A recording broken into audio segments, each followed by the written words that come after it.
Good morning. मैं हूँ Khan sir और आप देख रहे हैं आपका फेवरेट चैनल सिट एकेडमी। और आज के सेशन में हम पढ़ने जा रहे हैं बहुत ही important NEET PYQs on the chapter coordination compound. तो आइए शुरू करते हैं first question for this particular chapter coordination compound. Question number 1,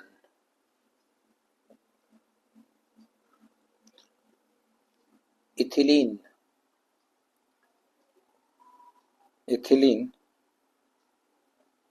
diamine tetra acetate is A, option A, hexadentate legend, option B,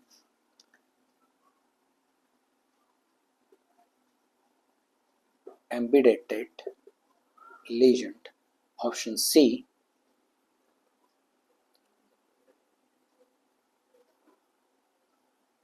monodentate legend, and option D, bidentate legend। ठीक है, आइए देखते हैं इस पर्टिकुलर क्वेश्चन को। पहले क्वेश्चन को समझ लो कि क्वेश्चन का मीनिंग क्या है कि इथिलीन डायमीन टेट्राएसिटेट ये वाला जो लीजेंट है इनमें से कौन से टाइप का लीजेंट है। इथिलीन डायमीन टेट्राएसिटेट का शॉर्ट फॉर्म ये है EDTA। एग्जाम में क्वेश्चन फ्रिक्वेंटली आ रहा है कि EDTA का स्ट्रक्चर बता दो, है ना। सबसे पहले हम इसका स्ट्रक्चर निकाल लेते हैं। ठीक है, इसका जो स्ट्रक्चर होता है जैसे कि इथिलीन है मतलब 2 कार्बन है,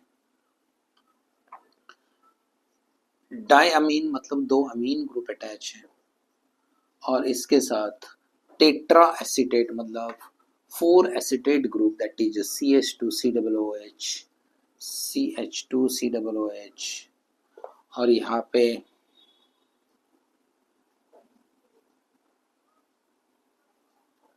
ठीक है COOH CH2 COOH CH2। ठीक है, अब यहाँ पे एक हाइड्रोजन एटम लगेगा। ठीक है, वैलेंसी कंप्लीट हो गया कार्बन का। तो ये है आपका EDTA का स्ट्रक्चर, इथिलीन डायमीन टेट्राएसिटेट। देखो यहाँ से सेंट्रल मेटल एटम के साथ लिंकिंग होगा, यहाँ से होगा, यहाँ से होगा, यहाँ से होगा, यहाँ से होगा, मतलब 6 डोनर एटम है इस लीजेंड के पास। Therefore this ligand is a hexadentate ligand. ठीक है ना, मतलब जिसके पास 6 डोनर एटम है दैट इज हेक्साडेंटेट लीजेंड। तो ये हेक्साडेंटेट लीजेंड है, ये हमारा करेक्ट ऑप्शन है।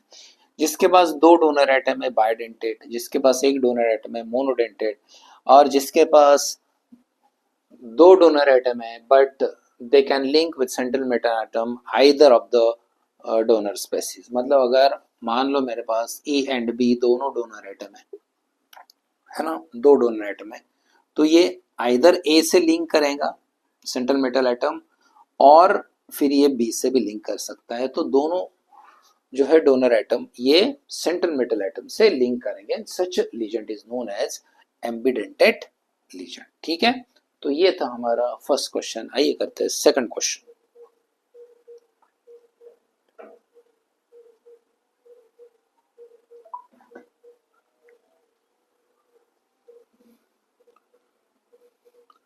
Question number 2, question number 2 is which of the following is not ambidentate legend? Which of the following is not ambidentate legend? Option A C2O4 2-, option B SCN, option C NO2, and option D CN। ठीक है, आइए देख लेते हैं इस particular question को। पहले question को समझ लो कि नीचे लीजेंड दे रखे और हमें आइडेंटिफाई करना है इनमें से कौन सा एम्बिडेंटेड लीजेंट नहीं है। मतलब 4 लीजेंट है, इनमें से 3 एम्बिडेंटेड लीजेंट होंगे और एक जो होगा एम्बिडेंटेड लीजेंट नहीं होगा। तो आइए करते हैं पर्टिकुलर क्वेश्चन को। देखो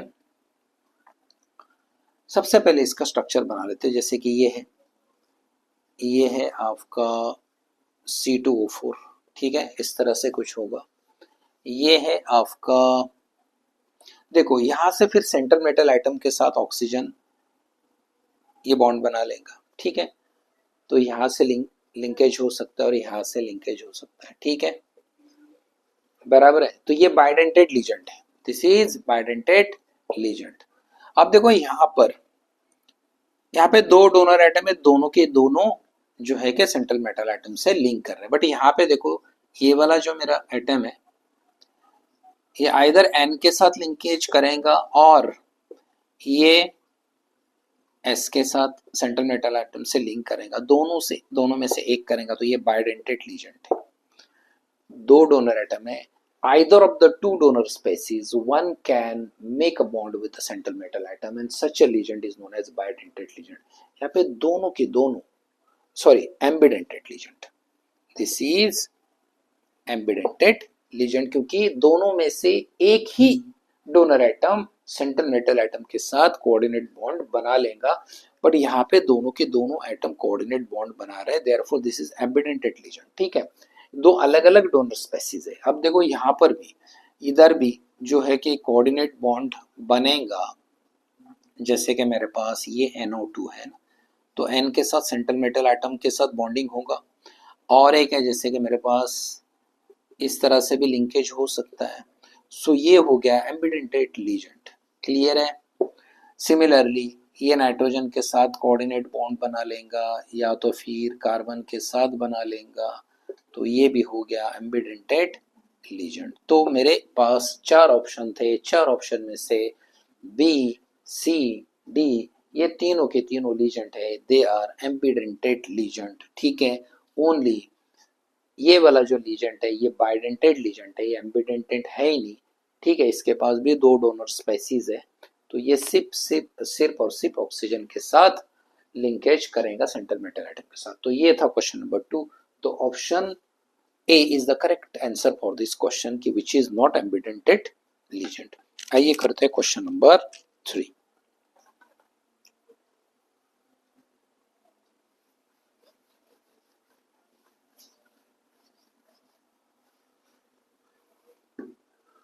Question number 3, that is Mn2 carbon monoxide 10 times and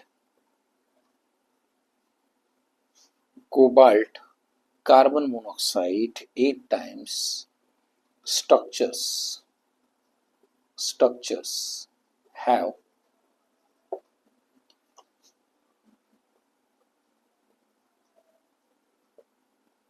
option A metal linkage, option B that is terminal CO group, option C bridging CO group, and option D that is metal in zero oxidation state, ठीक है। इसमें option A है मेरे पास only ABC, option B है only BCD, option C है only ACD and option D है only ABD, ठीक है। आइए करते हैं इस पर्टिकुलर क्वेश्चन को। बहुत ही इंपॉर्टेंट क्वेश्चन है, थोड़ा लॉजिकल क्वेश्चन है, बच्चों को थोड़ा डिफिकल्ट लगेगा ये वाला क्वेश्चन, बट है नहीं डिफिकल्ट, बहुत ही इजी है। 2 कॉम्प्लेक्स दे रखे, 2 कॉम्प्लेक्स के स्ट्रक्चर हमें बनाने, तो जब तक आप स्ट्रक्चर नहीं बना पाएंगे तो ये वाला जो क्वेश्चन है सॉल्व नहीं कर पाएंगे। देखो क्वेश्चन को समझ लो, ये 2 कॉम्प्लेक्स है, इनके लिए कौन से स्टेटमेंट वैलिड है। मतलब इन दो कंपाउंड में मेटल मेटल लिंकेज है और इनके अंदर terminal carbon monoxide group attach है और इनके अंदर CO का ब्रिजिंग है और क्या इनके अंदर मेटल का ऑक्सीडेशन स्टेट 0 होगा। तो ये सब कुछ तभी पता चलेगा जब तक हम इसका स्ट्रक्चर नहीं बना लेते। तो सबसे पहले हम इसका स्ट्रक्चर बना लेते हैं। देखो Mn2 है ना, Mn का लिंकेज कर देते हैं यहाँ पे। ठीक है, कार्बन मोनोऑक्साइड के 10 ग्रुप्स है, 1 2 3 4 5, 1 2 3 4 5। ठीक है,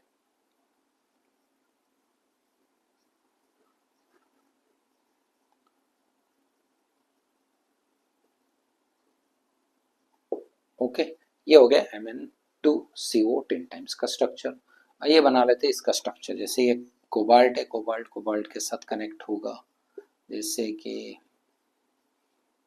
कार्बन का 1 2 3 1 2 3। ठीक है, तो ठीक है, देख लो इस प्रकार से कुछ स्ट्रक्चर है। दो कोबाल्ट एटम, ठीक है, और CO group 8 times 1 2 3 4 5 6 7 8। Okay, correct. Now अब देख लेते हैं। देखो यहाँ पे ये मैंगनीज मेटल है, तो मेटल मेटल के बीच में लिंकेज है।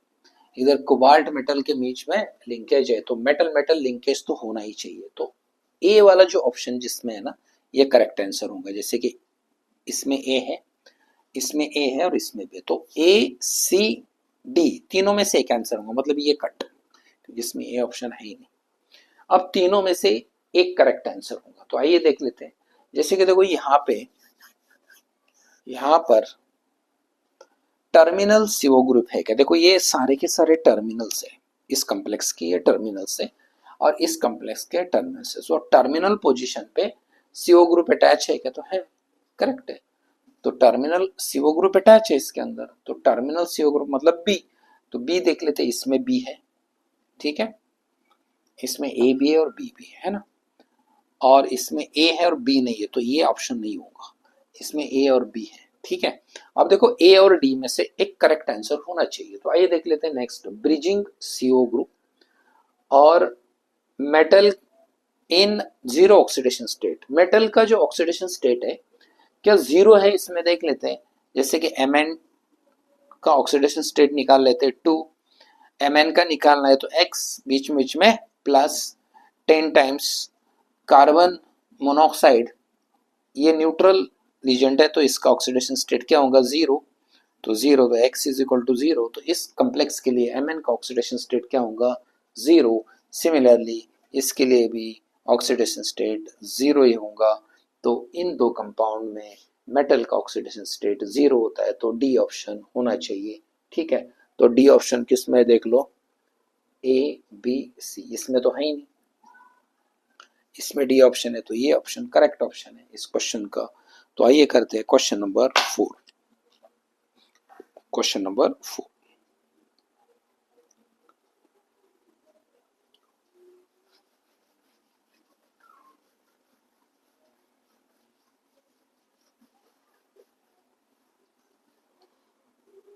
क्वेश्चन नंबर 4 है, match match list 1 and list 2। ठीक है, लिस्ट 1 एंड लिस्ट 2। लिस्ट 1 दे रखा है, पहले इसको लिखता हूँ, थोड़ा लिखने में समय लगेगा, आप भी मेरे साथ नोट्स बना लो। ठीक है, ABCD, ठीक है, इधर बना लेते हैं 1 2 3 4। ठीक है, सो यहाँ पर है CONH3 5 times NO2 Cl2 CONH3 5 times SO4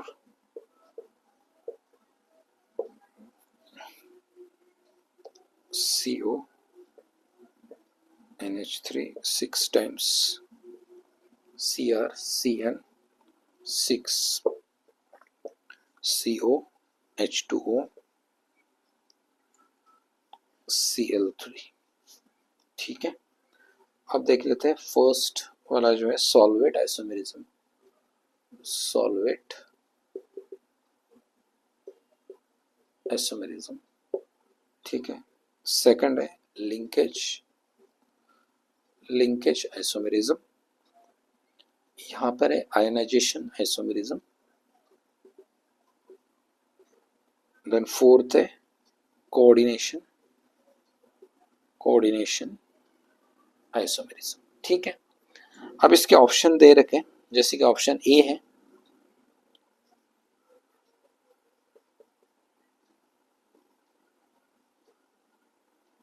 option B है,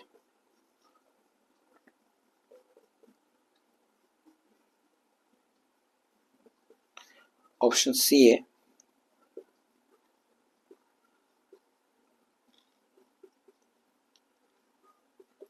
एंड ऑप्शन डी है।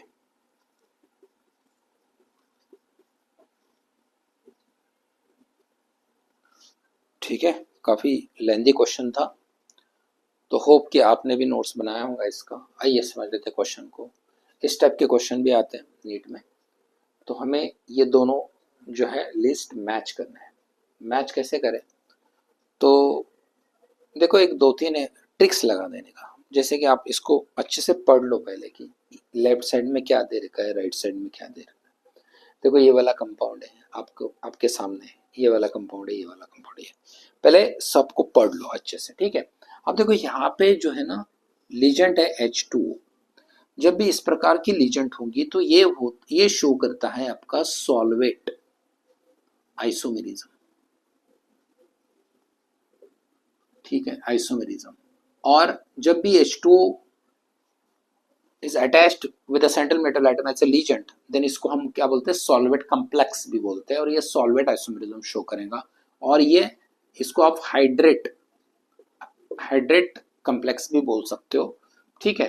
तो ये होगा आपका, ये शो करेंगे आपको सॉल्वेट आइसोमेरिज्म, मतलब ऑप्शन 1, ठीक है। एटलीस्ट दो तो आना चाहिए, दो अगर मैच हो गया तो सारे के सारे मैच हो जाएंगे, ठीक है। देखो अभी ये वाला यहाँ पे देखो, ये जो है एक कम्प्लेक्स है, ये एक कम्प्लेक्स है, तो ये अलग अलग कोऑर्डिनेट कम्प्लेक्स है, तो ये आइसोमेरिज्म शो करेंगे। सो ये कोऑर्डिनेट आइसोमेरिज्म शो करेगा, मतलब ये वाला ऑप्शन है। मतलब डी का 1 है और सी का 4 है, डी का 1 और सी का 4। देखो डी का 1 और सी का 4, मतलब option A is the correct answer for this particular question. तो ये थे आज के क्वेश्चन। अगर आपको वीडियो अच्छा लगे तो प्लीज इसे शेयर कर देना, लाइक कर देना, सब्सक्राइब कर देना। मिलते हैं नेक्स्ट वीडियो में और भी बहुत सारे क्वेश्चन के साथ।